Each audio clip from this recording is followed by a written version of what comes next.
Aquele não era o vento seco do deserto de Nevada. Aquele era o vento quente e úmido de Petrópolis, na região serrana do Rio de Janeiro, soprando implacável pelas fendas da Serra dos Órgãos. E não havia Evelyn Hart. Havia Isabela Torres, uma milionária de 32 anos, herdeira de uma fortuna histórica do café, grávida de 6 meses, sentada à beira de um abismo verde. E o que aconteceu em seguida foi um ato tão frio, tão calculado, que chocou até mesmo as milenares montanhas de granito. A roda da sua cadeira de rodas girou no vazio, não por acidente, mas empurrada pela amante de seu marido, Marisa Silva, sob o olhar silencioso, gélido e cúmplice de seu esposo, Guilherme Torres. Acreditavam que o peso da queda apagaria Isabela e o futuro bebê para sempre. Acreditavam que a riqueza garantiria o silêncio e o controle do Brasil. Mas eles estavam terrivelmente errados. A mulher que tentaram varrer da existência estava viva no fundo daquele precipício. E a luta que se seguiu não seria apenas por sobrevivência. Seria a batalha final entre o dinheiro imoral e a verdade inabalável. Entre um homem que se achava intocável e uma mãe que se recusava a morrer antes que seu filho nascesse. E acredite, você não verá o momento em que ela ressurge para a luz até que cheguemos lá juntos. A luz do entardecer se espalhava pelo Vale do Cuiabá, um distrito de Petrópolis, com uma clareza serrana e nítida que fazia cada sombra parecer mais pesada do que deveria. O vento empurrava contra as torres de granito e arrastava grãos de poeira vermelha pela estreita estrada do mirante. O ar estava seco o suficiente para irritar a garganta, e o céu sustentava o brilho opaco do sol, descendo em direção ao horizonte. Isabela Torres sentiu cada mudança no vento, como se seu corpo tivesse se tornado um instrumento para detectar o perigo. Ela estava sentada em sua cadeira de rodas, à beira da área de estacionamento do mirante, esperando que seu marido falasse, esperando algum sinal de amabilidade que pudesse acalmar seu coração trêmulo. Nenhuma chegou. Guilherme Torres, 35 anos, manteve-se a poucos passos de distância, com uma quietude que parecia forçada. Ele, que uma vez havia segurado suas mãos neste mesmo vale e lhe dito que queria construir um futuro ali, agora nem sequer a olhava nos olhos. Seu terno caro parecia estranho na paisagem deserta da serra, como um homem que não se encaixava e não se importava em fingir o contrário. Seu silêncio oprimia Isabela como mais um fardo que ela era obrigada a suportar. Ao seu lado estava Marisa Silva. A mulher mais jovem parecia completamente confortável, como se estivesse posando para uma fotografia em vez de estar à beira de um desfiladeiro com uma esposa grávida. Seu cabelo loiro prendia o vento, seus lábios se curvaram em um sorriso que não chegava aos olhos. Marisa sempre fora polida e segura, da maneira que são as pessoas que nunca provaram a adversidade. Hoje, essa confiança parecia não natural, controlada demais, ensaiada demais. Isabela respirou fundo e colocou as mãos sobre o estômago. Com 6 meses de gravidez, ela havia aprendido a se mover devagar e com intenção. Cada movimento a lembrava da pequena vida que girava suavemente dentro dela. O bebê tinha se tornado sua fonte de coragem nas noites em que a dor atravessava suas pernas devido ao antigo acidente de carro. Ela se lembrou de ter ficado acordada no hospital depois daquele choque, acreditando que era apenas uma infeliz coincidência.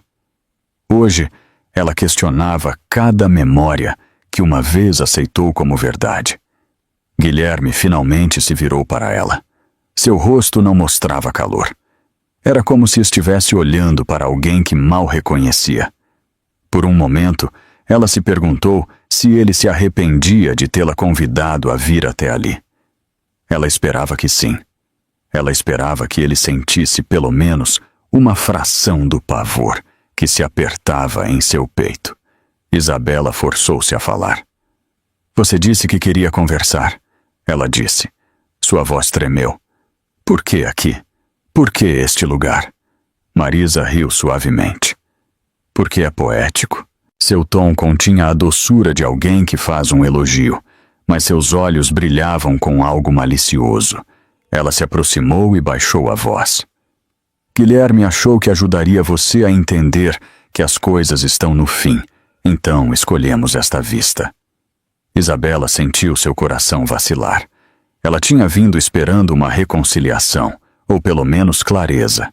Em vez disso, encontrou palavras ferinas proferidas pela mulher que rondava seu casamento há meses. Ela olhou para Guilherme, buscando qualquer sinal de que ele corrigiria Marisa. Ele não disse nada. Sua mandíbula se apertou e ele desviou o olhar, olhando para o desfiladeiro como se o espaço vazio à sua frente fosse mais fácil de encarar do que sua esposa. Marisa se aproximou ainda mais de Isabela e se agachou ligeiramente para que seus olhos se alinhassem. Você nunca foi forte o suficiente para segurar um homem como Guilherme, ela sussurrou. Você o arrastava para baixo. Você o fazia pequeno. O mundo pertence às pessoas que podem acompanhar o ritmo. Essa nunca foi você. Isabela sentiu uma onda de humilhação subir dentro dela, mas apertou o punho no apoio de braço de sua cadeira de rodas. Ela se recusou a deixar Marisa vê-la desmoronar. Eu o amava, disse Isabela. O amor importa. O compromisso importa. Marisa se endireitou e balançou a cabeça. Essas palavras são para mulheres que já perderam. O vento se intensificou e Isabela estremeceu. Ela olhou para Guilherme novamente. Por favor, diga alguma coisa. Por que me trouxe aqui? Os ombros de Guilherme subiram e desceram com uma longa respiração. Ele ainda não sustentava o olhar dela. Antes que ele pudesse falar, Marisa se posicionou atrás da cadeira de rodas. Seus saltos fizeram um clique suave na trilha de pedra. Isabela sentiu uma pressão repentina na parte traseira da cadeira. Um aperto sutil, mas inconfundível. Marisa se inclinou para a frente, até que seus lábios estivessem perto da orelha de Isabela. Porque é aqui que seus problemas acabam. Ela sussurrou com um sorriso que gelou o sangue de Isabela. O pulso de Isabela martelava forte. Ela tentou girar sua cadeira, mas suas pernas enfraquecidas não podiam ajudá-la a pivotar. Ela se agarrou às rodas com as mãos trêmulas, mas o terreno sob ela dificultava o movimento. Guilherme estava parado a poucos metros, olhando fixamente para as brilhantes paredes do desfiladeiro em vez de sua esposa. Sua recusa em se virar soou como um veredito. Marisa apertou as mãos na cadeira. O rosto de Guilherme se crispou, mas ele não interveio. Ele simplesmente desviou o olhar, cruzando os braços como se estivesse se preparando para o som de algo que se quebra. O terror invadiu Isabela. Ela colocou as mãos sobre a barriga novamente. Por favor, eu estou grávida. Não faça isso. O bebê. Por favor. Por um breve momento, Marisa fez uma pausa. Sua expressão suavizou-se como se tivesse considerado aquelas palavras. Isabela sentiu um vislumbre de esperança. Então, a doçura desapareceu. Você sempre foi tão dramática, disse Marisa. Antes que Isabela pudesse gritar, Marisa empurrou a cadeira de rodas para frente com uma força repentina e violenta. O mundo inclinou-se. O desfiladeiro girou. O vento rugiu ao lado dos ouvidos de Isabela. Seu coração bateu contra suas costelas, enquanto a gravidade a puxava para baixo. Ela sentiu um chute do bebê, um sobressalto desesperado de vida dentro dela. Ela gritou por socorro, por misericórdia, por qualquer coisa que pudesse deter o inevitável. Mas havia apenas ar e o eco distante da respiração satisfeita de Marisa. A cadeira de rodas atingiu as rochas primeiro. O metal se quebrou e se retorceu. Isabela sentiu uma descarga de dor explodir através de seu corpo ao colidir com o solo irregular. A escuridão pulsava nas bordas de sua visão. Ela sentiu gosto de sangue. Tentou respirar, mas a agonia em suas costelas dificultava isso. Em algum lugar acima, ela pensou ter ouvido passos se retirando. A voz de Guilherme era fraca, tensa, quase assustada. Depois, ela ouviu Marisa dizer algo que não conseguiu entender completamente, seguido pelo som de um motor de carro dando partida. Os olhos de Isabela se fecharam. Ela se agarrou a um único pensamento. O bebê deve muito acima. Guilherme e Marisa se afastaram da beira do desfiladeiro. Eles não olharam para trás. Acreditavam que a serra havia engolido Isabela Torres para sempre, mas o desfiladeiro ainda não havia terminado com ela. A noite da serra se instalou sobre o vale como uma cortina de sombra, pesada e fria. A chuva começou a cair em torrentes irregulares, rara para a região, mas implacável quando chegava. As gotas batiam nas rochas pontiagudas no fundo do barranco, onde Isabela Torres jazia imóvel. Seu corpo estava retorcido entre os pedaços quebrados de sua cadeira de rodas. Sua respiração era fraca, mal perceptível contra o rugido dos trovões distantes. O sangue manchava a poeira ao seu redor. Suas mãos estavam aninhadas contra o abdômen, como se estivesse tentando proteger a frágil vida dentro dela. Um súbito clarão de relâmpago iluminou as paredes do desfiladeiro. Por um breve momento, suas roupas rasgadas e pele machucada brilharam pálidas contra a pedra vermelha. No momento seguinte, a escuridão voltou, engolindo a forma de seu corpo quebrado. Acima dela, a chuva se acumulava ao longo dos penhascos e caía em finos riachos, encharcando seu cabelo e gelando-a até os ossos. Ela não se movia. Ela não podia se mover. No entanto, o mais leve subir e descer de seu peito provava que ainda estava viva. Ao mesmo tempo, a vários quilômetros de distância, Jonas Ribeiro dirigia por uma estreita estrada de terra em sua picape. Ele havia se voluntariado para patrulhas noturnas desde que deixou seu trabalho como médico de resgate de montanha anos antes. Ele encontrava uma sensação de calma vigiando a terra à noite, especialmente durante as tempestades. No entanto, esta noite, algo no ar o inquietava. A tempestade parecia intensa demais, repentina demais. Seus faróis cortaram as cortinas de chuva, revelando galhos espalhados e areia movediça. Ao se aproximar de uma curva na estrada, um brilho prateado chamou sua atenção. Jonas diminuiu a velocidade da picape. O reflexo apareceu novamente, fraco, mas inconfundível. Ele parou, pegou sua lanterna e saiu para a noite fria. A chuva encharcou sua jaqueta instantaneamente, mas ele mal notou. Ele examinou o fundo do desfiladeiro até que o feixe de luz pousou em uma armação de metal retorcida. Era uma cadeira de rodas, quebrada, dobrada quase pela metade. O estômago de Jonas se contraiu.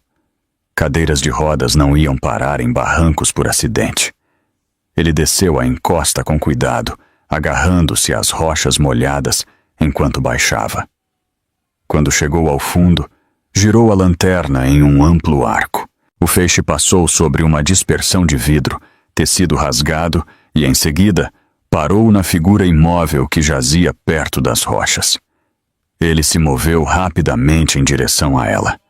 Quando se ajoelhou ao lado dela, a primeira coisa que notou foi o quão fria ela estava. Sua pele estava pálida e escorregadia pela chuva. Ele checou seu pulso. Era fraco, mas estava lá. O alívio o invadiu por um momento antes de ver o contorno de sua barriga de grávida sob sua camisa encharcada. Ele congelou, percebendo que o que estava em jogo era maior do que ele havia presumido inicialmente. Tempestades, ferimentos, hipotermia e agora um bebê. Ele tirou a jaqueta e a envolveu em torno de seu corpo trêmulo. Em seguida, inclinou-se para ouvir. No início, ele só conseguia ouvir a chuva batendo nas rochas, mas depois captou o ritmo frágil de um batimento cardíaco fetal. Era fraco, mas constante o suficiente para se agarrar a ele. Ele apertou os lábios e sussurrou: "Aguentem vocês dois."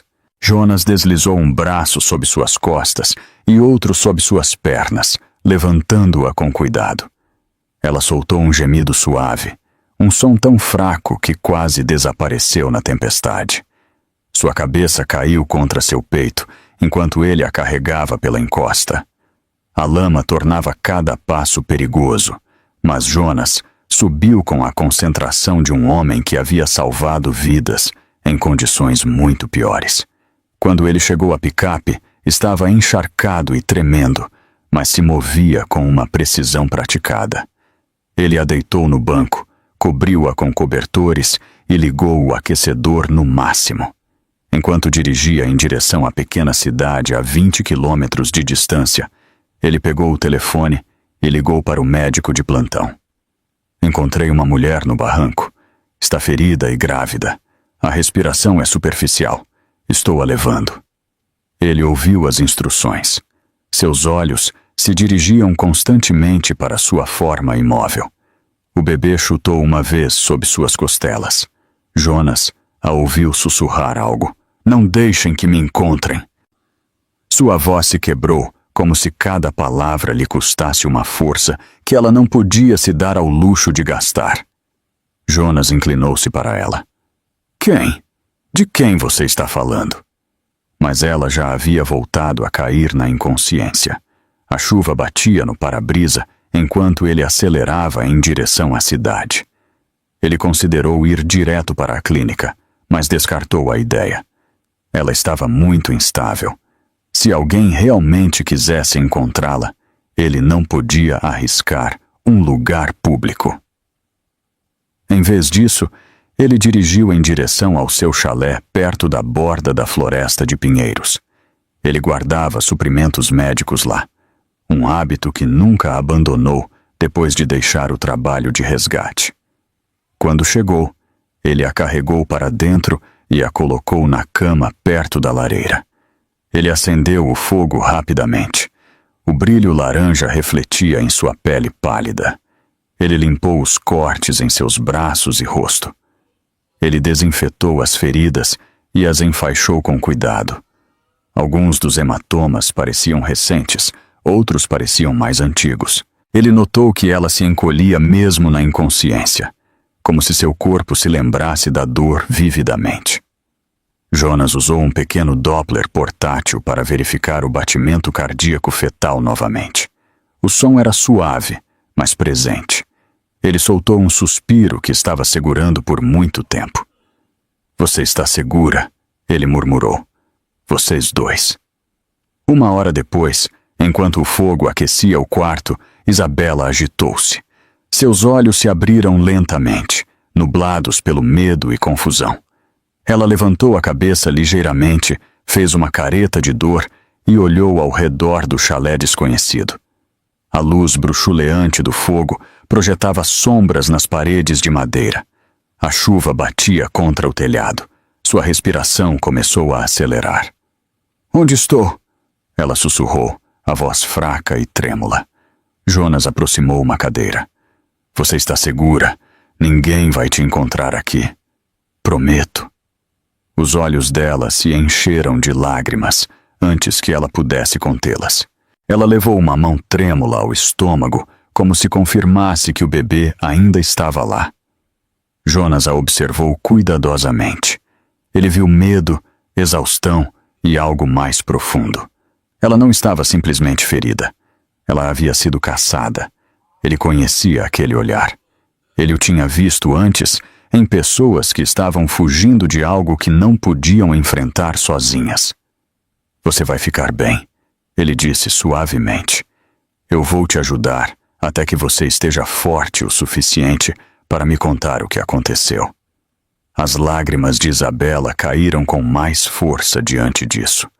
Ela fechou os olhos, sobrecarregada pela bondade de um estranho depois da crueldade que havia suportado. O fogo crepitou ao seu lado. A chuva suavizou-se contra as janelas. Em questão de minutos, ela voltou a dormir, sua respiração mais regular do que antes. Jonas a observou por um longo tempo, ouvindo o ritmo da tempestade. Ele percebeu que o que havia acontecido com ela naquela noite não foi um acidente, e quem a havia deixado naquele desfiladeiro poderia vir procurá-la. Mas não esta noite. Esta noite ela estava segura. E pela primeira vez desde que caiu do desfiladeiro, Isabela Torres adormeceu com uma frágil, mas crescente.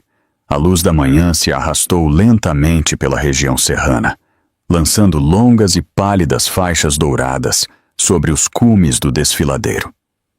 O mundo parecia tranquilo e intocado, como se não tivesse testemunhado um ato violento na noite anterior. No entanto, a quilômetros de distância, o caos já estava se desenrolando.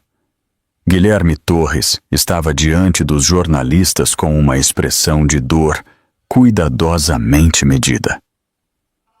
As câmeras registraram cada piscar, cada tremor de sua boca, cada vez que ele baixava os olhos como se a dor pesasse sobre todo o seu corpo. Ele disse à polícia que sua esposa havia saído para caminhar perto do desfiladeiro e nunca mais voltou. Ele temia que ela tivesse escorregado. Sua voz falhou em todos os momentos certos. Para o olho destreinado, ele parecia um marido devastado pedindo ajuda. Para Marisa Silva, observando de lado, a atuação era quase divertida. Ela levou a mão à boca em um gesto de espanto, mas seus olhos brilhavam com um triunfo que só ela entendia. O fato de ninguém reconhecer aquele brilho a fazia se sentir ainda mais segura de si. Ela não se preocupou. O desfiladeiro era implacável.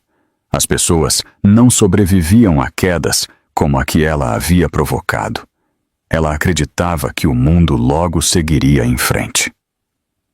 A polícia rastreou a área do mirante durante toda a manhã. Eles encontraram os restos destroçados de uma cadeira de rodas no fundo do barranco.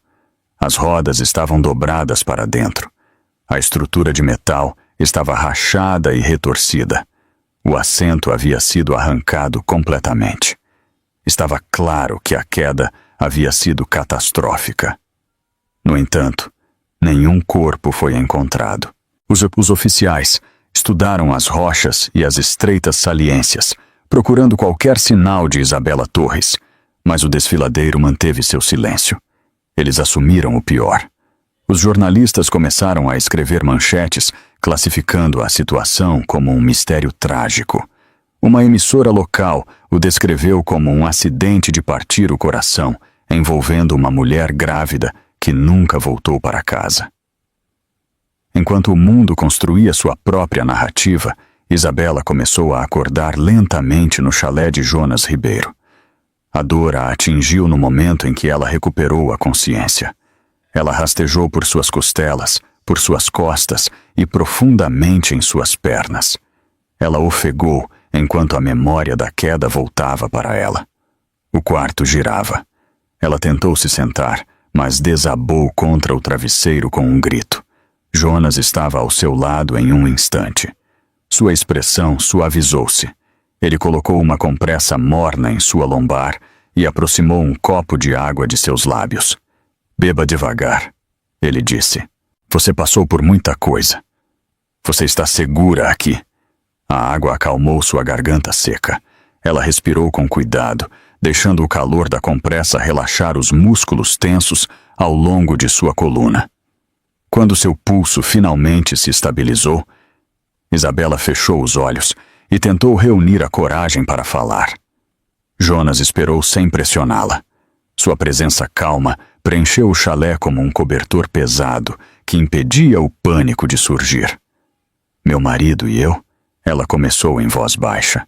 "Tínhamos um casamento construído sobre dinheiro e controle. Levei anos para perceber. Jonas não interrompeu. Ele se inclinou ligeiramente para a frente, apoiando os antebraços nos joelhos. Seus olhos não mostravam julgamento, apenas preocupação. Isabela continuou. Ela explicou como Guilherme sempre a fizera se sentir insignificante, como a havia isolado de velhos amigos, como a havia menosprezado por decisões insignificantes, como havia ignorado seus medos. Então ela falou sobre o acidente de carro que havia ferido suas pernas meses antes. Ela sempre acreditara que foi um acidente trágico. Agora, enquanto estava deitada no chalé de Jonas, a verdade se formou em sua mente com uma clareza assustadora. Eu não acho que foi um acidente, ela sussurrou. Não mais. Jonas inalou bruscamente, mas permaneceu em silêncio, dando-lhe espaço para falar. Ele costumava dizer que eu era um fardo, ela disse. Ele disse que eu o tornava mais fraco. E Marisa, ela se certificou de que eu soubesse que me queria fora. Sua voz tremeu. Ela limpou a bochecha com as costas da mão. Eu sabia que eles eram cruéis, mas eu nunca pensei que eles me empurrariam para a morte. A mandíbula de Jonas se apertou. Por um momento ele desviou o olhar, tentando controlar a raiva que o invadia. Ouvi-la falar com tanta dor fez algo mudar dentro dele. Ele havia resgatado muitas pessoas em sua vida, mas isso parecia diferente. Isso parecia pessoal. Você precisa denunciar isso à polícia, ele disse. O que aconteceu com você não pode ser ignorado. Isabela balançou a cabeça rapidamente. Seus olhos se arregalaram com pânico. Não, você não entende quem é Guilherme. Ele tem dinheiro, influência, conexões. Eles vão acreditar nele. Sempre acreditaram. Se eu for a eles agora, sem provas, ele terminará o que começou. Jonas ouviu o medo em sua voz e o reconheceu como o medo de alguém que havia vivido sob controle por muito tempo. Ele suavizou seu tom. Então, o que você quer que eu faça? Esconda-me, ela sussurrou. Por favor, pelo menos até eu saber como provar a verdade. Não posso deixar que me encontrem. Jonas hesitou. Ele sabia o risco, mas também sabia que não podia abandoná-la. A força em sua voz, mesmo quebrada e frágil, despertou algo protetor dentro dele. Está bem, ele disse. Vou guardar seu segredo. Mas vamos garantir que você receba atenção médica e vamos vigiar sua gravidez de perto. Isabela assentiu agradecida. Seus olhos brilharam enquanto ela o olhava. Obrigada. Eu realmente agradeço. Obrigada. Naquele momento, Jonas percebeu que, apesar dos hematomas em sua pele e do medo em sua voz, havia um poder silencioso dentro dela. Ela não era tão frágil quanto parecia. Em outro lugar, a notícia de seu desaparecimento se espalhou por toda a região. Vizinhos, colegas de trabalho e estranhos discutiram o mistério nas redes sociais. As manchetes especulavam sobre o que poderia ter acontecido. Os programas de entrevistas debatiam se ela havia se perdido ou sofrido um acidente trágico. As autoridades policiais enfatizaram que a investigação estava em andamento. Os repórteres repetiam a dramática entrevista de Guilherme, retratando-o como um marido de luto, desesperado por respostas. De volta ao chalé, Isabela ouviu o zumbido fraco do aquecedor e o lento crepitar do fogo. Ela sentiu o peso de sua situação se instalar em seu peito. Se ela se revelasse muito cedo, Guilherme a encontraria. Ela o conhecia muito bem. Ele não permitiria pontas soltas. Ele não a permitiria falar. Ela colocou uma mão protetora sobre sua barriga. O bebê se moveu suavemente sob seus dedos. Era um lembrete de que ela não estava lutando apenas por si mesma. Ela estava lutando por seu filho. Jonas sentou-se à sua frente, estudando sua expressão com calma compreensão. Ele sentiu a determinação crescendo por trás de seu medo.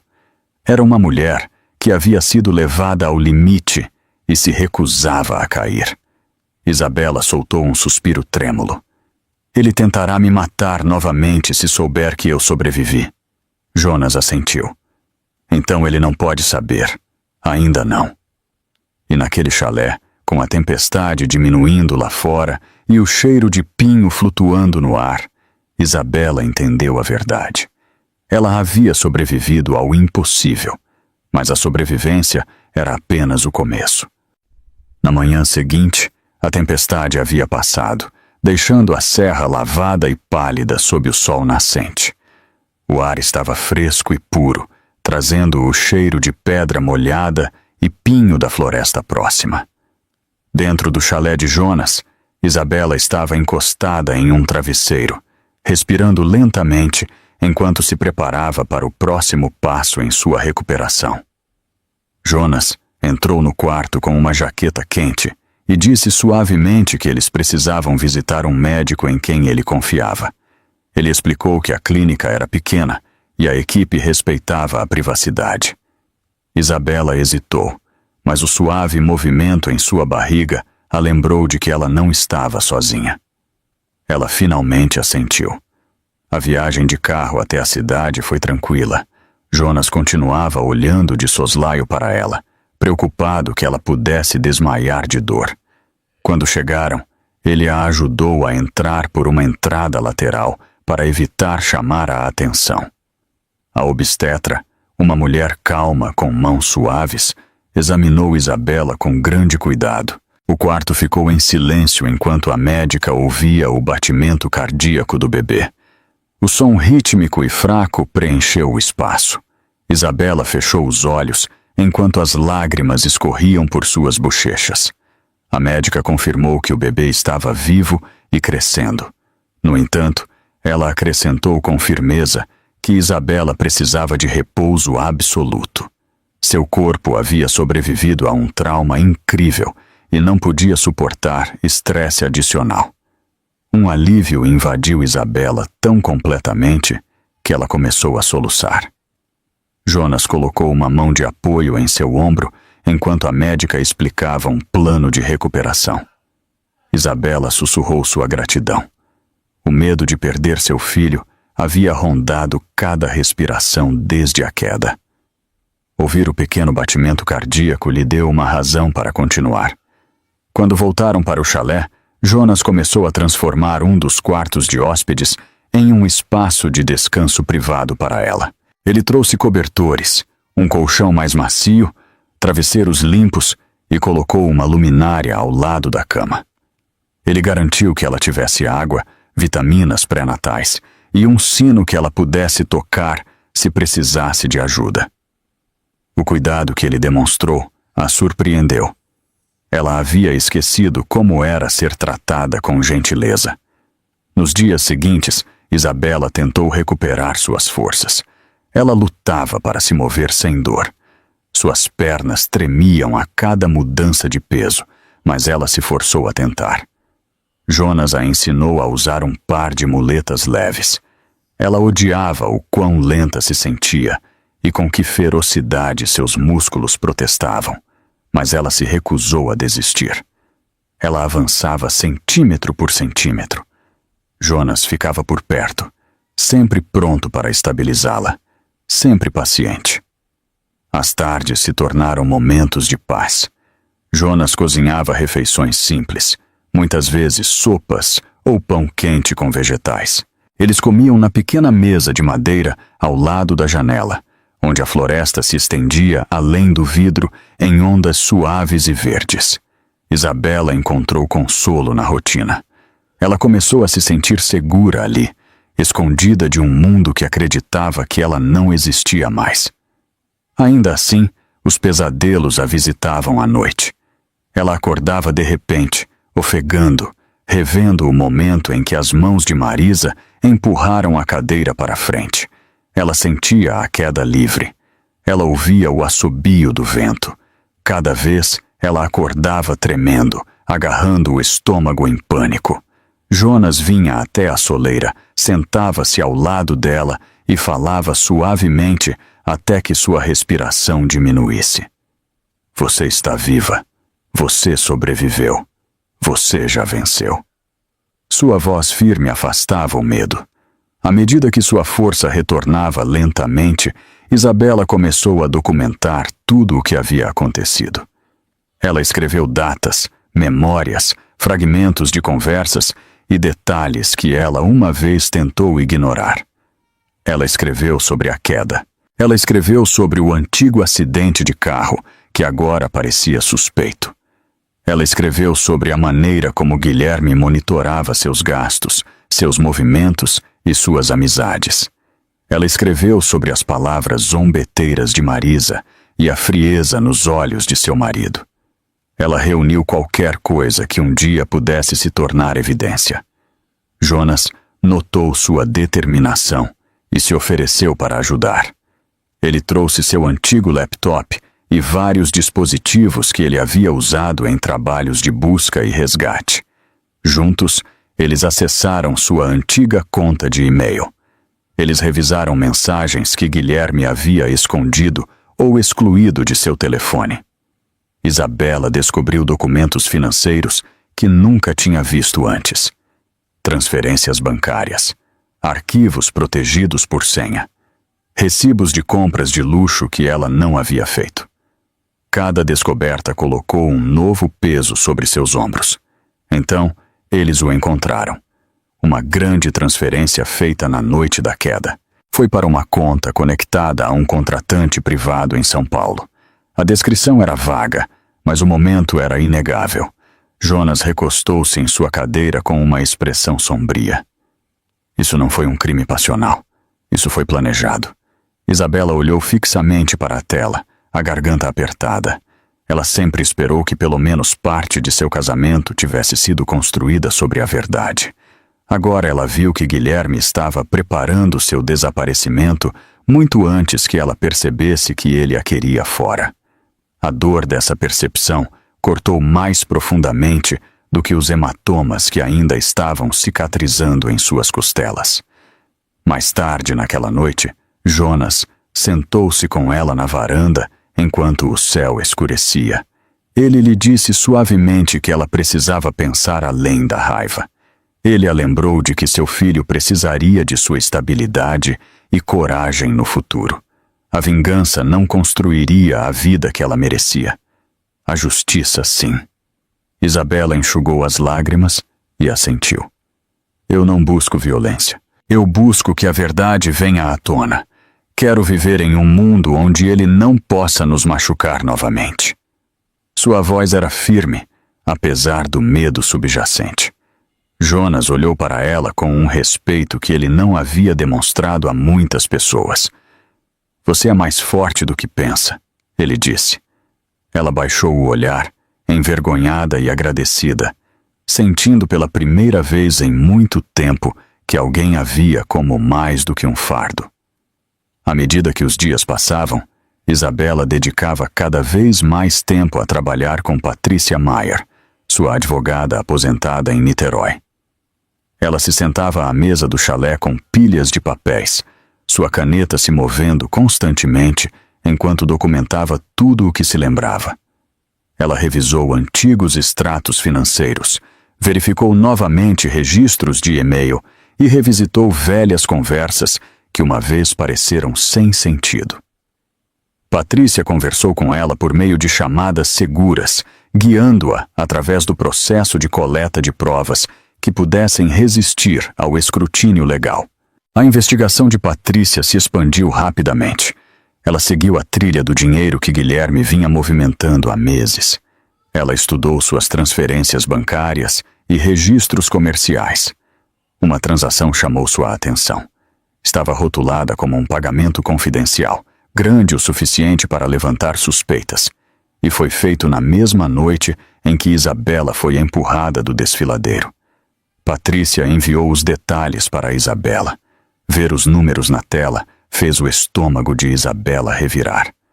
Era a prova, uma prova dolorosa. Guilherme não havia agido por impulso. Ele havia planejado seu desaparecimento. A revelação acendeu algo dentro dela. A raiva a queimou, mas não a consumiu. Ela a segurou com força, recusando-se a deixar que ditasse suas ações. Ela havia aprendido muito sobre o medo para deixar a raiva nublar seu julgamento agora.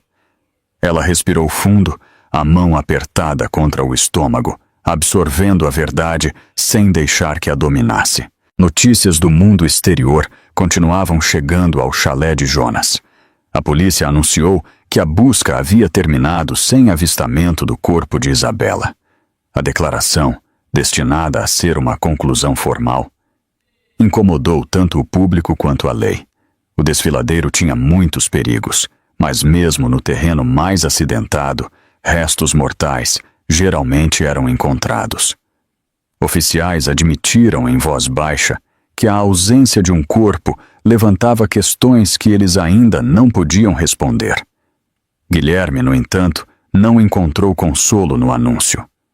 Sua narrativa cuidadosamente construída dependia de o mundo acreditar que Isabela havia morrido em um acidente trágico. Agora, cada dia sem um corpo intensificava sua ansiedade. Ele ficou inquieto, andando pela noite, bebendo mais do que o habitual. Marisa viu isso e sugeriu que eles deixassem o Rio por um tempo, talvez viajassem para o exterior. Ela acreditava que a distância aliviaria as suspeitas. Ela acreditava que desaparecer temporariamente lhes daria controle, mas Guilherme recusou. Fugir o faria parecer culpado. Ele respondeu bruscamente a Marisa por sequer sugerir isso. Seu medo estava se tornando incontrolável e Marisa podia ver rachaduras se formando em sua confiança. Ela sentiu uma apreensão percorrer suas costas. Se ele desmoronasse sob pressão, ele poderia arrastá-la junto. A parceria que ela pensava que a empoderava estava começando a parecer uma armadilha. De volta ao chalé, Jonas aconselhou Isabela a se preparar para o momento em que ela reapareceria publicamente. Ele sabia que este confronto era inevitável. Ele lhe disse que sua força estava quase restaurada e que ela havia reunido provas suficientes para apoiar suas alegações. Ela assentiu. Ela entendeu. Ela vinha construindo em direção a esse momento, com cada passo, cada hematoma, cada respiração, desde que Jonas atirou do barranco. Isabela tomou uma decisão. Ela voltaria quando tivesse a evidência mais sólida possível, quando a verdade fosse inegável. Quando Guilherme e Marisa não pudessem mais distorcer sua história em algo conveniente. Ela voltaria não como a mulher que tentaram eliminar, mas como alguém renascida pela força de sua própria vontade. Jonas prometeu ficar ao lado dela. Aconteça o que acontecer, ele disse. Aonde quer que isso leve, eu não vou te deixar. A promessa se instalou calorosamente em seu peito. Ela colocou a mão sobre a barriga e sussurrou para seu filho. Você é a razão pela qual eu estou viva. O bebê respondeu com um chute suave, como se oferecesse consolo. Isabela sorriu, pressionando a mão com mais firmeza contra o pequeno movimento. Ela sentiu a força retornando não apenas ao seu corpo, mas também ao seu espírito. O medo que antes a controlava estava se dissipando. Em seu lugar, surgiu algo feroz e constante, algo que parecia destino. Ela olhou pela janela do chalé para as montanhas distantes. Elas se elevavam, altas e inabaláveis, esculpidas por tempestades, mas nunca quebradas. Ela as entendia agora. Era hora de se levantar, hora de lutar, hora de se tornar a mulher que ela sempre foi destinada a ser. Uma guerreira formada não pelo ódio, mas pelo fogo inabalável do amor de uma mãe. Os dias se alongavam, enquanto o verão se instalava sobre o rio, e a cada novo amanhecer, Isabela sentia que o ar ao seu redor mudava. O mundo fora do chalé de Jonas estava começando a se mover a seu favor. Começou quando Patrícia Maier a contatou com uma voz firme e uma energia que disse a Isabela que algo significativo havia acontecido. Patrícia havia localizado a antiga governanta que trabalhava na propriedade Torres, uma mulher que havia visto muito mais do que jamais ousou falar. A governanta concordou em dar uma declaração privada. Quando Patrícia se sentou em frente a ela, em um quarto alugado em Niterói, as mãos da mulher mais velha tremeram. Ela admitiu que havia ouvido Guilherme e Marisa discutindo meses antes sobre como lidar com Isabela. Eles não sabiam que ela estava no corredor. Ela se lembrou da voz de Marisa, aguda e impaciente, dizendo que Isabela estava se tornando um problema que eles não podiam ignorar. Guilherme respondeu com um silêncio arrepiante que sugeria que ele já havia tomado uma decisão. A memória havia assombrado a governanta, e ela chorou ao explicar que a culpa a havia forçado a se apresentar. Patrícia gravou a declaração com meticuloso cuidado. Os detalhes adicionaram combustível à investigação que ela estava construindo. Ela sabia que precisava de mais. Ela contatou um investigador particular no Rio, um homem com décadas de experiência rastreando pegadas digitais e movimentos físicos. Ela enviou a ele cada pedaço de informação que havia descoberto. Em uma semana, ele ligou de volta, falando com uma voz calma que revelava profissionalismo e surpresa. Ele havia localizado imagens de câmeras de tráfego da noite em que Isabela caiu. Elas mostravam claramente Guilherme e Marisa deixando a área do desfiladeiro juntos. Nenhum deles parecia angustiado. Eles estavam calmos, muito calmos. As imagens congelaram Patrícia até a medula. Ela as reproduziu várias vezes, incapaz de acreditar na compostura em seus rostos após o que haviam feito. Ela enviou os arquivos para Isabela com um aviso de que as imagens poderiam ser difíceis de ver. Isabela as assistiu no chalé de Jonas, prendendo a respiração. Ela viu o rosto inexpressivo de Guilherme, iluminado pelos faróis. Ela viu o sorriso satisfeito de Marisa enquanto ajeitava o cabelo. A natureza casual de sua partida fez a pele de Isabela se arrepiar. Patrícia jurou proteger Isabela com a mesma ferocidade com que protegeria sua própria filha. Ela entendia o perigo que Isabela enfrentava e a coragem que era necessária para se apresentar. Suas mensagens ficaram mais frequentes, cheias de atualizações e garantias. Cada palavra parecia um salva-vidas para Isabela, um lembrete de que ela não estava mais lutando sozinha. Ao mesmo tempo, Isabela podia sentir outra força a apoiando. Jonas havia se tornado sua âncora. Ele a verificava constantemente com palavras tranquilas que fortaleciam seu espírito. Ele cozinhava para ela quando ela esquecia de comer. Ele ouvia quando ela precisava falar. Ele ficava de lado quando ela precisava de espaço. Sua presença a acalmava e a lembrava de que a cura não era apenas um processo físico, mas também emocional. O fogo dentro de seu coração brilhava mais forte cada vez que ela via a fé em seus olhos. Seu corpo também continuava a se recuperar. Todas as manhãs, ela caminhava pela pequena varanda fora do chalé sem muletas. Seus passos eram lentos, mas firmes. Quando chegava ao final, ela frequentemente olhava para as montanhas, sentindo como se elas se levantassem com ela. Na terceira semana, ela estava forte o suficiente para subir os primeiros degraus que levavam ao sótão do chalé. Jonas observou de uma distância segura e aplaudiu suavemente quando ela chegou ao topo. Ela riu pela primeira vez em semanas. Durante uma consulta de acompanhamento, o médico confirmou o que Isabela mais precisava ouvir. O bebê estava se desenvolvendo maravilhosamente. O batimento cardíaco era forte e claro. O médico sorriu calorosamente e disse que a resiliência de Isabela havia dado à criança uma chance incrível. Isabela pressionou a mão sobre o estômago. Dominada pela gratidão, cada movimento do bebê a lembrava porque ela continuava lutando, ancorando-a no presente e fortalecendo sua esperança para o futuro. Enquanto isso, o mundo exterior estava desmoronando para Guilherme Torres. Ele não dormia mais a noite toda. Ele andava por sua mansão, recriando possibilidades em sua mente, bebendo copo após copo de uísque até que a garrafa secasse. Ele gritava com sua equipe. Ele se trancava em seu escritório.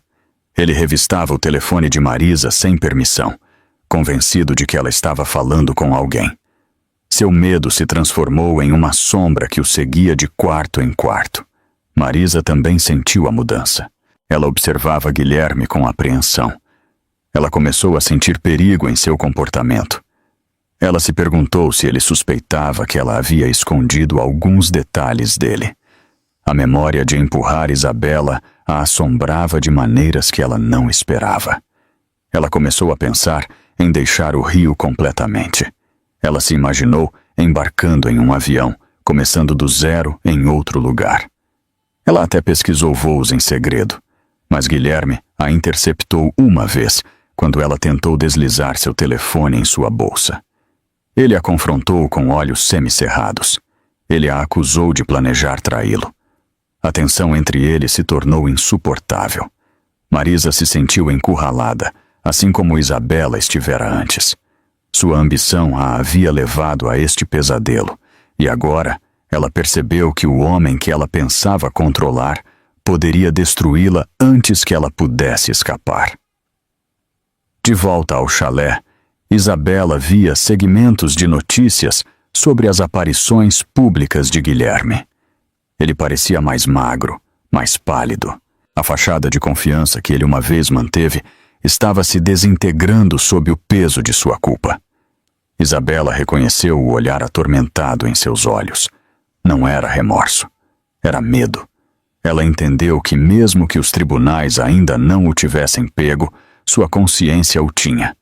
E aquele lento desmoronamento era sua própria forma de punição. Em uma tarde, enquanto estavam sentados do lado de fora, Jonas apoiou a mão no parapeito e a olhou com um orgulho silencioso. A justiça é um caminho longo, ele disse, mas você está caminhando na direção certa. Isabela assentiu. Ela sentiu a verdade de suas palavras profundamente em seu peito. Ela tocou na estrutura quebrada da cadeira de rodas que Jonas havia guardado depois de resgatá-la. Estava no canto da varanda, dobrada e enferrujada. Um lembrete tanto de seu sofrimento quanto de sua sobrevivência. Ela passou os dedos pelo metal retorcido. Ele simbolizava tudo o que ela havia suportado, cada medo que havia conquistado e cada fôlego que ela se recusara a desistir. Quando ela falou, sua voz era firme. Eu vou voltar. Ela não disse isso com raiva ou tremor. Ela disse isso com certeza. Ela disse isso com a força de alguém que havia se levantado da beira da morte e se erguido novamente. Ela disse isso como uma mulher que havia recuperado sua vida. Ela olhou para as luzes distantes da cidade e sentiu o futuro a chamando. E ela finalmente estava pronta para responder. A manhã do evento começou com uma quietude que parecia quase cerimonial. Na tranquilidade do chalé de Jonas, Isabela estava em frente ao espelho, ajeitando o vestido branco simples que Patrícia havia insistido que ela usasse. Era modesto, macio e sem adornos. No entanto, a maneira como caía sobre seus ombros a fazia parecer quase luminosa. Sua gravidez era claramente visível agora. A vida que crescia dentro dela arredondava sua silhueta e fortalecia sua postura. Ela deixou uma mão descansar suavemente sobre o estômago. Ela estava nervosa, mas estava pronta. Patrícia havia planejado cada detalhe com meticulosa precisão. Ela havia escolhido este dia porque Guilherme Torres estaria apresentando seu mais novo projeto imobiliário em um local luxuoso no Rio de Janeiro. O evento foi televisionado nacionalmente. políticos, investidores e jornalistas das principais redes estariam presentes. O momento oferecia algo que Isabela precisava mais do que qualquer coisa. Testemunhas, centenas delas. Câmeras que não podiam ser subornadas. Lentes que registrariam tudo no momento em que ela aparecesse. Enquanto se preparavam para sair do chalé, Jonas se aproximou dela com um calor firme que a acalmou. Ele verificou o assento no carro e garantiu que ela tivesse água, identificação e cópias da evidência que Patrícia carregava em sua pasta. Ele ficou atrás dela por um longo momento, sem tocá-la, mas oferecendo uma segurança silenciosa com sua presença. Quando você entrar lá, ele disse, sua voz baixa e firme, eu estarei logo atrás de você. Nada vai acontecer com você hoje. Isabela assentiu, respirou fundo, sentindo que era o primeiro suspiro completo que ela havia dado desde a queda. Este era o dia em que ela se levantava novamente. A viagem de carro para o Rio foi surreal. Os edifícios brilhantes da cidade se erguiam contra o calor como se pertencessem a um mundo que ela não reconhecia mais. Os outdoors piscavam com anúncios de musicais, restaurantes e hotéis de luxo. Multidões enchiam as calçadas. Ninguém sabia que a mulher sentada no banco de trás da picape de Jonas era a mesma mulher que haviam visto nas notícias como desaparecida e presumivelmente morta. Isabela assistiu o mundo passar rapidamente e sentiu o peso de tudo o que havia sido tirado dela. Hoje, ela recuperaria algo. O salão do evento zumbia de expectativa. Convidados internos sob medida e vestidos brilhantes se moviam pela entrada. Os cinegrafistas ajustavam seus equipamentos. Os microfones foram testados. Os repórteres ensaiavam falas para transmissões ao vivo. Quando Guilherme finalmente apareceu no palco, a sala ficou em silêncio imediatamente. Ele usava um terno escuro e sua expressão imitava um luto estoico. Ele alcançou o microfone com uma solenidade praticada, pronto para vender mais uma mentira ao mundo. Parada bem do lado de fora das portas, Isabela se estabilizou. Seu coração batia forte, mas não por medo, por propósito. Jonas colocou uma mão de apoio em seu ombro por um breve segundo. Você está pronta? Ele perguntou. Sim, ela sussurrou, mais pronta do que nunca. Dentro do salão, Guilherme tinha acabado de começar seu discurso, agradecendo a multidão por seu apoio durante um momento difícil em sua vida. Sua voz tremeu nas bordas, cuidadosamente calculada. Os repórteres se inclinaram para a frente para capturar cada palavra. Os investidores assentiram respeitosamente. Marisa estava fora do palco, vestindo um vestido brilhante e o mesmo sorriso confiante que ela sempre exibia quando acreditava ter vencido. Então, as portas se abriram. As pessoas se viraram para o som. Uma onda de sussurros se espalhou pela sala. Os jornalistas baixaram suas câmeras, atônitos. Vários convidados ofegaram. Uma mulher cobriu a boca com as mãos trêmulas. Os sussurros se transformaram em um murmúrio crescente. É ela. Ela está viva. Essa é Isabela Torres. Isabela entrou na luz com os ombros retos e o queixo erguido. O vestido branco brilhava sob os holofotes do teto. Sua barriga de grávida era inconfundível. Seus passos eram firmes, cada um medido e proposital. Ela parecia uma mulher que havia caminhado através da morte e voltado mais forte. Guilherme congelou. Sua mão escorregou do microfone. Ele caiu ruidosamente no chão do palco, ecoando pela sala silenciosa. Seu rosto perdeu a cor. Seus olhos se arregalaram. Sua respiração falhou. Pela primeira vez desde que o conheceu, Isabela viu um medo que ele não podia disfarçar. A reação de Marisa foi ainda mais dramática. Ela tropeçou para trás, agarrando-se a uma cadeira próxima para se apoiar. Seus joelhos vacilaram. Sua boca se abriu, mas nenhum som saiu. Ela olhou para Isabela como se estivesse vendo um fantasma saindo da sepultura.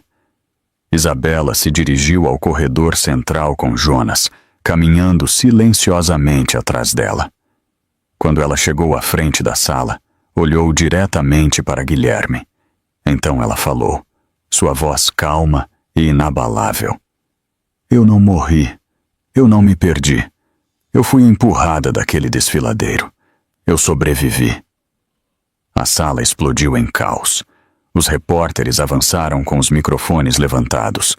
Os convidados gritaram perguntas. As câmeras clicavam descontroladamente.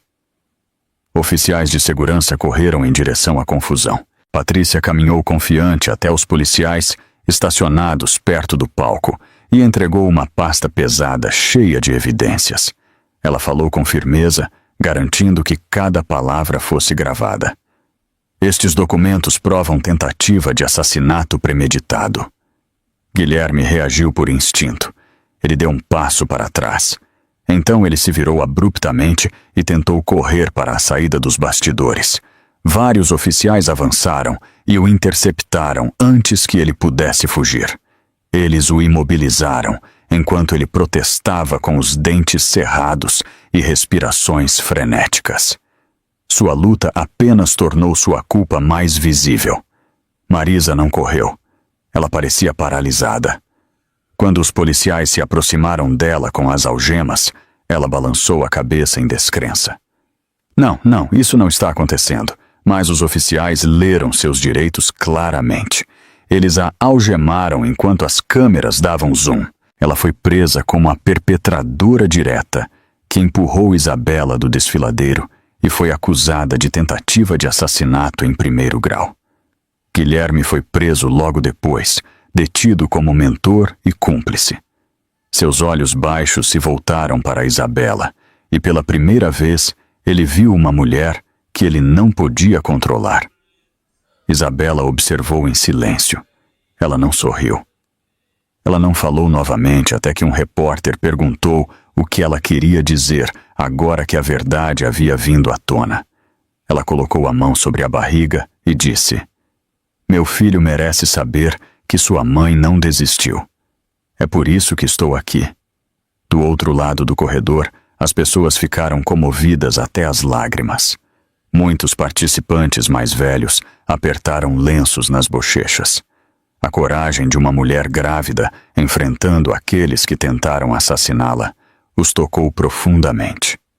À tarde, as redes sociais foram inundadas com clipes de sua entrada. Milhares a chamaram de a mulher que ressurgiu. Sobreviventes de abuso comentaram que sua força lhes deu esperança. A nação observou enquanto Isabela saía do salão novamente, acompanhada por Jonas. Enquanto eles se dirigiam para a segurança tranquila do chalé, Isabela entendeu algo profundo. A justiça finalmente havia começado, mas o caminho pela frente estava longe de terminar. O tribunal no centro do Rio de Janeiro já havia visto sua cota de casos de alto perfil, mas nada havia preparado a cidade para o julgamento de Guilherme Torres e Marisa Silva. Os repórteres acamparam do lado de fora em longas filas. Caminhões de satélite ladeavam as calçadas. Todas as principais redes haviam garantido uma posição de transmissão na primeira fila. Dentro do centro de detenção, Guilherme e Marisa esperavam em celas separadas, ambos programados para serem transportados para o tribunal ao amanhecer. O ar dentro da prisão parecia pesado. O público havia sabido que Isabela Torres estava viva, e o choque havia varrido o país com uma força avassaladora. Quando o juiz aprovou um cronograma de julgamento de emergência, as multidões correram para o tribunal. As pessoas se alinharam antes do amanhecer, algumas enroladas em cobertores, muitas segurando cartazes em apoio a Isabela. A maioria eram cidadãos mais velhos que se sentiam pessoalmente conectados à sua luta. Eles falavam de suas filhas, suas irmãs, suas netas. Eles diziam que Isabela representava toda mulher que havia sido silenciada ou subestimada. Guilherme foi escoltado para o tribunal primeiro. Sua aparência surpreendeu a plateia. Seu terno pendia frouxamente em sua figura. Seus olhos estavam fundos e injetados de sangue. O confiante magnata imobiliário, que uma vez dominava cada sala, agora se movia como um homem cujo espírito havia se quebrado. Ele manteve a cabeça baixa enquanto as câmeras piscavam, incapaz de encarar os espectadores que sussurravam sobre ele.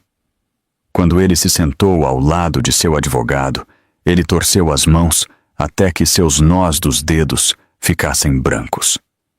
Marisa entrou momentos depois, flanqueada por 2 oficiais. Ela usava uma blusa e calças simples fornecidas pela prisão, seu cabelo preso sem cuidado. As lágrimas escorriam por seu rosto antes mesmo de ela chegar à mesa da defesa. Ela tremia violentamente, incapaz de parar.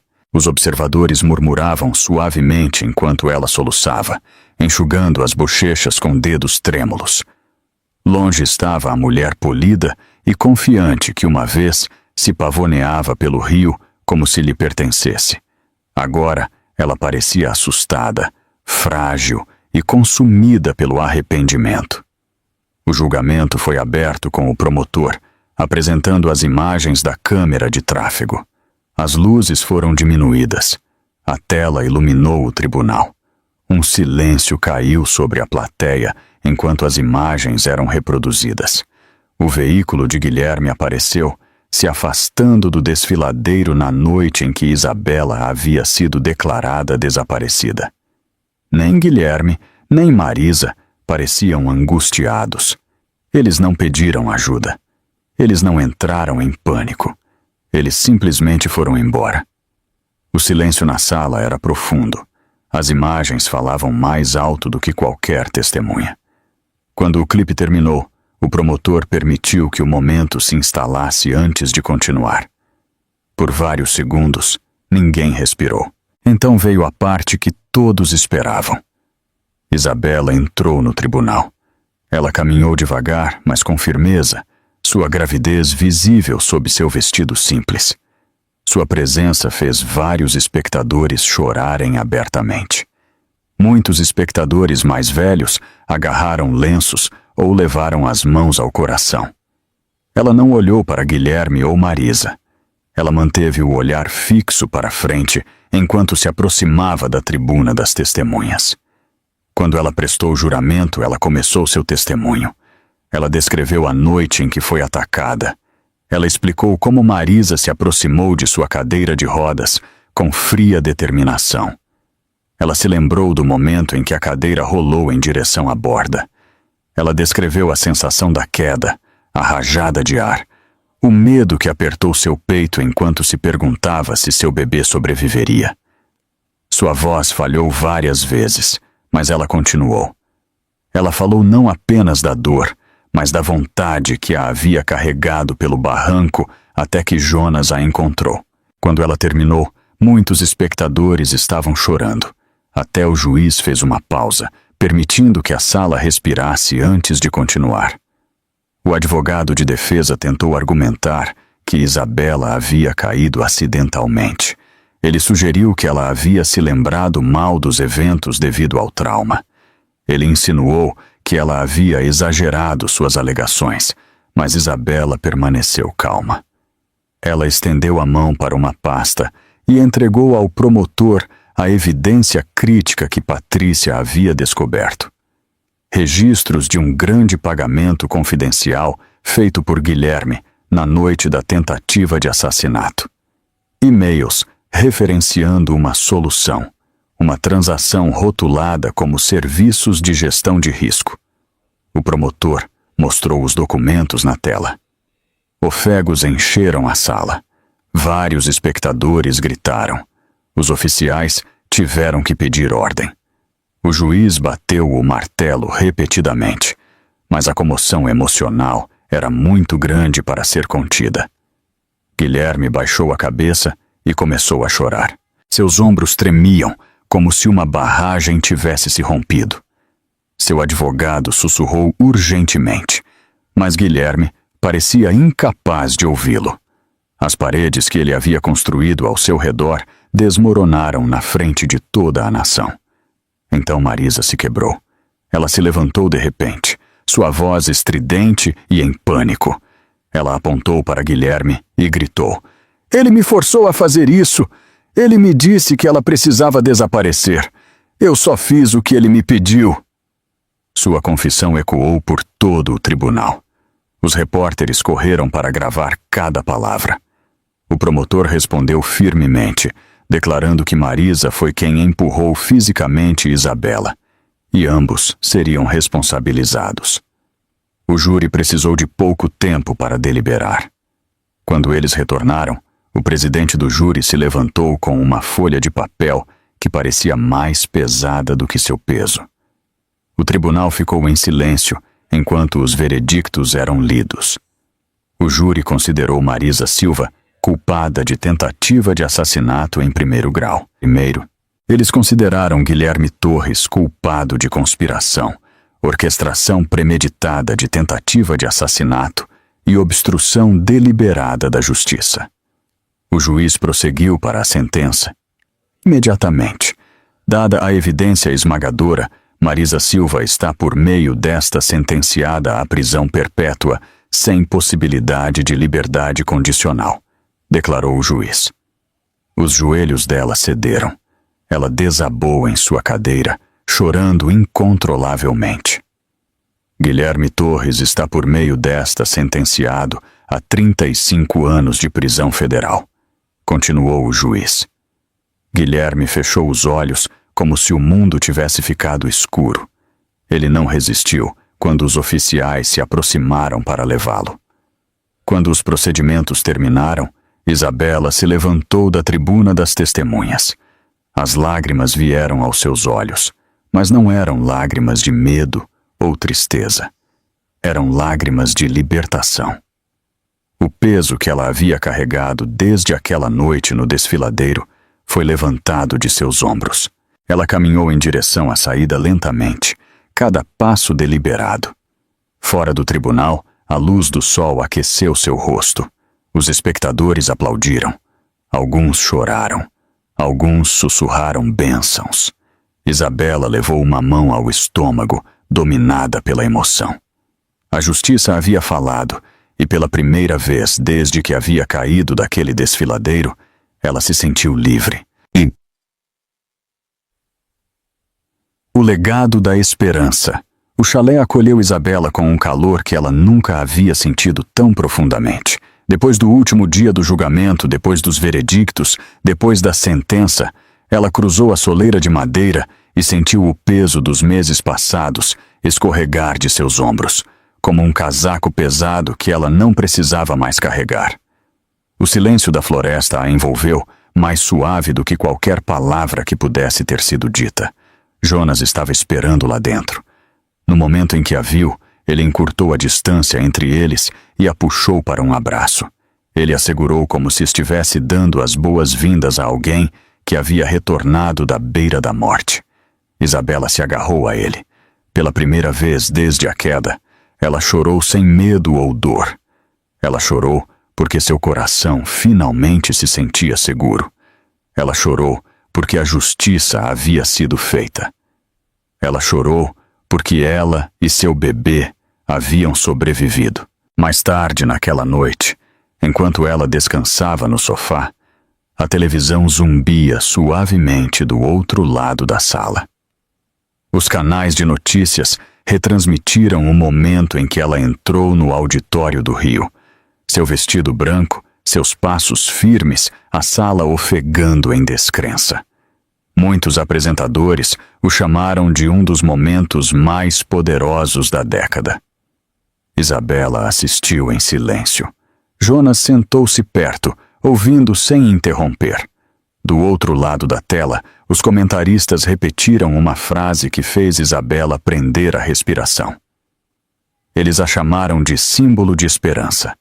Mensagens começaram a chegar de todo o país, especialmente de espectadores mais velhos, que se sentiram tocados por sua coragem. Cartas chegavam ao tribunal e eram encaminhadas a Patrícia, que as entregava a Isabela durante sua próxima visita. A maioria estava escrita em letra cursiva caprichada. Muitas incluíam histórias de mulheres mais velhas que haviam suportado dificuldades em seus anos de juventude. Elas elogiavam Isabela por se manter firme. Elas a agradeciam por mostrar à nação que a força podia surgir mesmo do sofrimento. Isabela lia cada carta lentamente. Algumas a faziam chorar novamente. Algumas a faziam sorrir com uma ternura dolorosa. Alguns dias depois, Patrícia visitou o chalé, carregando uma pilha de documentos legais dentro de uma pasta de couro. Ela colocou os papéis sobre a mesa e explicou que eles forneciam proteção de longo prazo para Isabela e seu bebê. As ordens de restrição foram formalizadas. As questões financeiras foram garantidas. A identidade e os direitos de Isabela foram protegidos de qualquer futura tentativa do patrimônio de Guilherme de interferir em sua vida. Patrícia falou com autoridade calma, garantindo que Isabela entendesse cada detalhe. Quando as explicações terminaram, Patrícia a abraçou e disse que estava orgulhosa dela. Isabela agradeceu com um calor genuíno. Patrícia havia se tornado mais do que uma advogada. Agora, ela era família. Durante este tempo, Jonas havia assumido silenciosamente outra tarefa. Ele arrumou o pequeno quarto no final do corredor, lixando as velhas paredes de madeira, pintando-as novamente e instalando um berço que ele mesmo construiu à mão. Ele adicionou cortinas macias, uma pequena cadeira de balanço e prateleiras para cobertores e brinquedos. Ele disse que não era perfeito, mas queria que o bebê tivesse um lugar seguro para dormir. Isabela entrou no quarto e sentiu as lágrimas vindo novamente. Pela primeira vez, o futuro parecia perto o suficiente para ser tocado. Sua força continuou a crescer. Ela caminhava mais frequentemente ao ar livre, respirando o ar fresco e sentindo o chão firme sob seus pés. Quando ela visitou seu médico para um check-up de rotina, o médico ouviu o batimento cardíaco do bebê e sorriu. O bebê estava forte e saudável. Isabela fechou os olhos em alívio. A vida dentro dela havia sobrevivido a todas as tempestades. Em uma tarde tranquila, enquanto a luz dourada entrava pelas janelas do chalé, Isabela sentiu uma contração repentina em seu abdômen. No início, ela pensou que era apenas outra contração comum, mas quando a contração retornou, mais profunda e mais insistente, ela soube que era a hora. Ela chamou o nome de Jonas. Ele saiu correndo da cozinha. Seu rosto empalideceu ao perceber o que estava acontecendo. Ele pegou a bolsa do hospital que Patrícia havia preparado e ajudou Isabela a entrar na picape. Eles dirigiram pela estrada da floresta em direção ao pequeno hospital rural. O vento soprava rapidamente pelas janelas. Isabela apertou a mão de Jonas enquanto as contrações se tornavam mais fortes. Ele falou suavemente com ela, lembrando-a de respirar, lembrando-a de que ela estava segura agora. Quando eles chegaram, as enfermeiras os receberam na entrada e guiaram Isabela para uma sala de parto. As horas se passaram em um turbilhão de esforço e determinação. Isabela empurrou com toda a força que vinha acumulando desde a noite em que se levantou do barranco. Quando o choro do bebê finalmente preencheu o quarto, Isabela sentiu sua alma se expandir com uma alegria que ela nunca havia conhecido. As enfermeiras colocaram sua filha recém-nascida em seus braços. O bebê era rosado, quente e perfeito. Seus pequenos dedos se enrolaram em torno do polegar de Isabela. Isabela chorou abertamente enquanto sussurrava o nome que havia escolhido. Esperança, O nome parecia uma promessa, um lembrete, uma vitória. Esperança foi a razão pela qual ela se agarrou quando pensou que morreria. Esperança foi o batimento cardíaco que a inspirou a se levantar novamente. Esperança era agora uma criança viva, respirando, dormindo contra seu peito. Jonas estava parado ao lado da cama, lágrimas escorrendo pelo rosto. Ele havia visto Isabela emergir da escuridão. Agora, ele testemunhou sua entrada na parte mais brilhante de sua vida. Ele tocou a pequena mão de Esperança e sussurrou parabéns com a voz trêmula. Quando eles voltaram para o chalé dias depois, Patrícia estava esperando por eles. Ela carregava flores e uma pequena caixa. Dentro havia um pingente de prata gravado com o nome de Esperança e a data de seu nascimento. Patrícia perguntou se ela poderia ser a madrinha de Esperança. Isabela disse sim, com uma gratidão que preencheu todo o seu ser. A notícia do nascimento de Esperança se espalhou rapidamente pela cidade próxima. A comunidade organizou uma pequena reunião de boas-vindas na pousada local. As pessoas trouxeram cobertores, comida caseira e pequenos presentes para o bebê. Alguns abraçaram Isabela. Alguns seguraram suas mãos suavemente. Alguns simplesmente sorriram e disseram que se sentiam honrados em conhecê-la. A celebração foi tranquila, doce e profundamente humana. Naquela tarde, de volta ao chalé, Isabela saiu com Esperança nos braços. O sol estava se pondo atrás das montanhas, tingindo o céu de tons de laranja e ouro. A brisa estava fresca e trazia o cheiro de pinho. Isabela olhou para o horizonte e sentiu a paz se instalar em seu coração. Sua vida lhe havia sido devolvida. Sua filha estava segura. Seu futuro era dela. Novamente. Ela abraçou Esperança com força e sussurrou uma promessa de que o passado não os definiria mais. Ela sabia que a história que quase tirou sua vida finalmente havia chegado à sua conclusão. E agora, com sua filha descansando pacificamente contra seu peito, ela avançou para um novo começo. A verdadeira riqueza não se mede pela conta bancária, mas sim pela força inquebrável da alma humana. E o amor de uma mãe, mesmo que jogado do precipício, sempre encontrará uma maneira de subir e lutar pela justiça, deixando para trás um legado de esperança para as gerações futuras.